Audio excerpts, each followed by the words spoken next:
excited that obviously so many of you are here. And if you open your red folder, keep eating as we're talking the whole time, don't feel like you have to stop. It's just kind of like an overview of some of the things that we have planned to discuss and share. And but what will be most valuable is just us talking and sharing ideas. And we can start by any thoughts, reflections, questions, or key takeaways that you guys had from the article about classroom assessment that we put in your box. I love the driver's light or the driver's test analogy. In Oh. fact, I told my college student, I said, I've never had a good response for why you could do a retest and get, but I thought that was really good about it, because it's true. They don't put on your thing that you flunked it the first time, or give you a partial license or whatever. Well, I said something like we do, like after we do, like type 1s and type 2s, like we get type 2 after we do a test, that actually helps kids that maybe don't do well on the test. I think the type 1 and 2 writing prompts also align directly with what we're teaching, because we create them on our own, which I think is really helpful. Now, we did play devil's advocate last lunch a little bit, just about the idea of kids retesting or giving them that second chance to demonstrate success. And, it came up, the idea of kids taking advantage of that. So I don't know, as fourth grade teachers, how you guys would perceive that, if you think that would happen or does happen, or... Well, I think we started out with you, but there's other kids that we do that with, but there's also a place to note in, the e-school book, chance for retest. Even if you don't change your grade, just that, Well, what do you, I like to give the average of the two. Mm-hmm. So that's the way that I like to handle that, because I think the average of the two kind of does make it more fair. And then we are seeing growth, obviously, but then there's no really, I guess they could take advantage. I don't know that fourth graders are understanding that they're taking advantage of it. See, I can see older kids doing that. Yeah. And with our kids, I do it a little different, Street smart. because I actually sit down, I probably don't do an authentic retest, because I don't sit down, there's so much time lost. I actually sit down and go over it with them. I'd rather have them know each, problem and know how to do it. And then, so we basically end up 100, because they do it with, they're doing it alongside. So really, technically, you should go back again and give it to them. But again, time's a factor, then they're on to something new, so that's when we've been averaging it together, and that gives them a fair assessment score, so. Well, I think she brings up something important about, going through the problems that they missed, or, because it says in here somewhere, and I was just kind of reflecting when I was in the classroom about giving corrective instruction before retesting. And I would think oftentimes, we would just say, or I would say, well, go home and study, and then come back in a week, and then you can retest. And I never, as a classroom teacher, thought about okay, well, what should I do differently the next time I teach this? Yeah, because it says it, you have to teach it in a totally different way Right. in order for it to be corrective. And the problem with that is that it takes so much stinking time.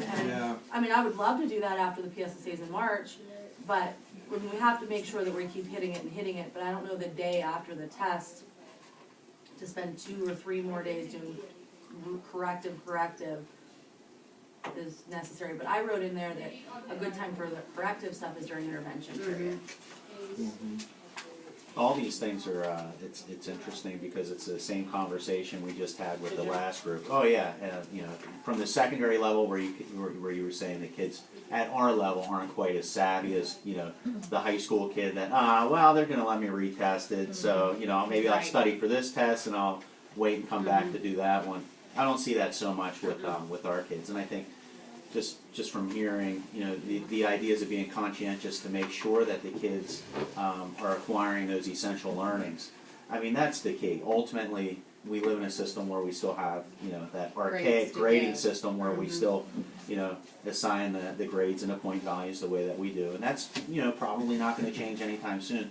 But in the meantime, there are things that we could be actively doing, and I think just that whole idea of, what maybe could I do differently, or could I introduce this skill or concept a couple different ways, or even a reflective piece of, hey, you know, the vast majority of my kids did not get this. You know, was this a me thing? Was, you know, is it a combination of the kids? Was it how I presented it? Is it, you know, is it essential? Do we need to go back and review this skill? So, definitely on target. I agree with Barb too. I thought the driver's license analogy was really good. And the other group, they brought up the Keystone exam. Like the kids are going to have an opportunity, you know, to retake. That's true. So, and it's the same thing. Like you think as you move on, like the SATs, they can retake it to try and get a, you know, a better score. So those things do happen in life.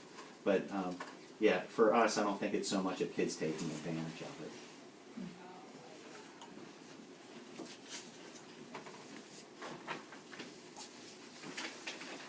Any other ideas? Kind of piggybacking on what Joe just said about knowing if your class understands the topic so you can move on. Just gotta get my plug in. There's the clicker is the formative assessment. I was thinking about it. Guess what I Analysis. Yeah, did? you get a snapshot be right very away in your impressed. class every single day so you can be proactive Look. rather than reactive. Look, I did this just for you. I don't see. Look, I wrote that just for you. Oh, well, thank you. Just for you. Fantastic. Yeah, especially the item analysis, which we use a lot for the unit test. I looked at that, I said, listen, let's look at number 14 again. Why do we have only 17% of the class that had this one correct? Right. So I find, yeah, the technology part, when you do have that item analysis right in front of you, in an instant, that is. And then even if you use it throughout the unit, Yeah. so not just at the very, and I know a lot of times we use it at the tests and things like that. It's a little harder with the clickers you have, but with the Moby clickers, So it's- you get it in a second. I think it's easier in math. It is easier than that. Because in math, like I do for my do now every day, it's 5 or 6 problems, and I basically sit at my computer screen as they're doing them, and it's all review. Yeah, that's And so, and then I call small groups of, like, if there's 6 of them who miss number 4, all 6 of them come up to my desk and I reteach it to them. And so in math class, that's like simple. Obviously in language arts, like there's not really any replacing, because most of it's writing and there's so much, they can't type in a sentence into the clicker. Right. In math, but then it's also difficult, like for word problems, I have to make sure that, you know, with the Moby, it's easier, because, you know, you can do multiple choice and things like that, but, you know, making sure, I feel like multiple choice, they can copy, they're guessing, you know, whatever. Right, you can do the numeric. Right, with the numeric on that, it's amazing, but you don't necessarily have that, I don't think, for language arts for that, like that component isn't nearly as useful, but I use it every day, I love it. But I think going over like the story test, the selection test, and the unit test, that actually helps them, like, okay, so why did you pick this answer? How about, yeah. It's true. Well, and then you also get to see, like Dave was saying, if the whole class picked the wrong answer, you know, what distracted them, Yeah. what threw them off, and made them look at that answer rather than And- the correct answer. Yeah, was it the ambiguity Yeah. of the question, or was it my fault as a classroom teacher? Did I not make that concept clear? That's true. You know, so if, like you stated earlier, or even in the article, you know, you have to question the validity of the test. Was it a fair test if you made it yourself versus something that was? But having that information, the more information that you have, I think the more effective you're going to be. Right. Just I'm knowing glad what you to guys do. brought up the clickers and the idea of what did my kids do wrong, because that leads right into number 2, which is a little video that I found on the teaching channel. Has anyone used the teaching channel? Who doesn't watch the teaching channel? Well, the teaching channel, part of it Stevie Yard right behind the cooking channel. are videos that you can find of teachers teaching in the classroom, modeling. Oh, really? And I think that's so wonderful seen that. because Yeah, me either. we oftentimes don't get to see other people No, teach. exactly. So I'm going to share one with you, and it is a math example, but Joe said he was able to make a connection to language arts immediately based on what she did. So as you're watching it, just kind of think about how might this apply in my classroom. Yeah, think about our please do nows that we're doing on a regular basis. Ooh, battery, 10%. Oh, well, You think it'll be okay? 34 minutes. yeah, you'll be good with this, and then I'll switch it out. Like my ghetto scream? It's like generative. I'm impressed that you made it perfect, like the perfect size. Gilbert Godfrey. I teach degree math, and this is my warm-up routine that I do with my students almost every day. I call it my favorite no. Okay. Good morning, you guys. What happened? What happened? Hey, This is my warm-up routine that I do with my students almost every day. I call it my favorite now. Okay. Good morning, you guys. Your warm-up is on the board. I'm gonna hand out your index. I put a warm-up problem on the board. Hand out index cards to all the kids. Have them write their answer. I collect it, and then I sort it. And I say yes, no, yes, no. And I look for my favorite wrong answer or my favorite no, and we analyze that. who's the big loser today? 4 minutes to work on it. Everyone makes mistakes. Is it like buffering or something like that? Go Hannah But Montana. Yeah. the whole idea, the concept of building a classroom culture where the kids aren't afraid to take Yeah, risks. yeah, exactly. Yeah. Your mistakes, you're gonna see my mistakes. But a mistake is your opportunity to share with me how much you understand. Jeez. And if I don't know that you don't know something, I need to teach you before the test.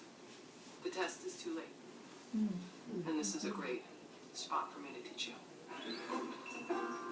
Make sure your name is on your card, put your pencil in your pencil slot, and pass your cards to the center. I started my warm-up routine to replace clickers in a lot of classes. No competition, Ask a question, they lock in an answer. Copy. And then you look at your computer screen and you know what percentage of your students understand the problem. Well, we didn't have the money for that, so instead, okay, here we go. But she also talks about what she can do with this that she can't do with the With their clicker. answers already written on it, and then I can just sort them as quick as possible and find out what percentage of my kids know the answer. Yes, costs 40 cents instead of $15,000. Yes, so we have. Wow. 1,500, math teacher. I then took that a step further. Oh, but she has an Elmo right there. Look at the ones who are getting it wrong. How far are they from getting it right? And showing that work to the other kids. Okay, my favorite no. Someone wrote this.